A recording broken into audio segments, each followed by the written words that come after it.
that's not a great advertisement for self-identification laws that would allow any male to enter a women's bathroom, is it?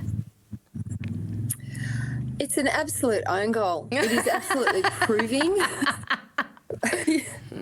It's proving the need for women-only spaces, and some of these men have been and women, some little handmaids who follow along, have been incredibly violent and threatening. The threats have been appalling. They've been graphic. There've been women who've been assaulted, who have actually been left disabled by some of these trans activists. The women will be hounded, they will be sworn at. It's literally like a public shunning. And sometimes the police are good and they step in. Other times, no, they allow the women to be surrounded and to be threatened. And it just goes to the point of letting women speak. What is it about what women are saying that these men and their handmaids are so determined to shut women up? But what it does is every time we get attacked, every time there's an appalling, display and swearing and carrying on, it goes viral. So it's getting our message out there. So we do have to thank our detractors for bringing attention to what we're trying to say.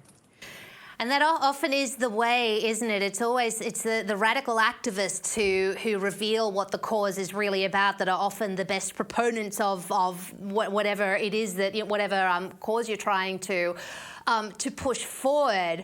And look, the interesting thing is, like, I've always wondered why it's the trans cause specifically, along with climate change, but particularly the trans cause that really gets the left going. They have all the reactions you've described. One that springs to mind was when Posey Parker, who's a women's rights activist, I think was in New Zealand and nearly got crushed by the weight of protesters. Is it testament, do you think, that this movement is driven by a total misogyny that makes the reaction so virulent? Yeah, it is unbridled misogyny. There are men who have a very deep hatred for women, some men, and this movement gives them carte blanche to come out to act however they want.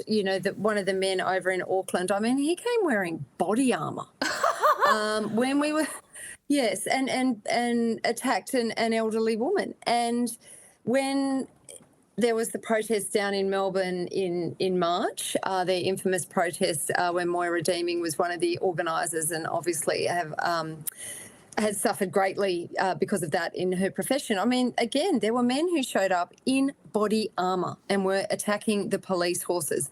We were told, we had a few men pointed out to us, and the police said to us, if those men break ranks, you need to run. I mean, and I'm thinking, well, we're a bunch of middle-aged women. Where are we going to run to? Like, what are these men going to do to us? Why are they so enraged? And it gave me a sense of, 500 years ago when they were burning women at the stake, this is how the villagers act. This is how we got to that point, all those centuries ago, because you have these disobedient women who won't bend the knee and who are saying no, and also saying we won't go along with the delusion. And unfortunately, a lot of these men who are pretending to be women, they are suffering from a paraphilia called autogynephilia, where part of it is, they see the object of their sexual target is themselves as a woman. So when we come along and we say, we're not playing that game, we are not going to acknowledge you as women, do whatever you like, but you can't come in our spaces,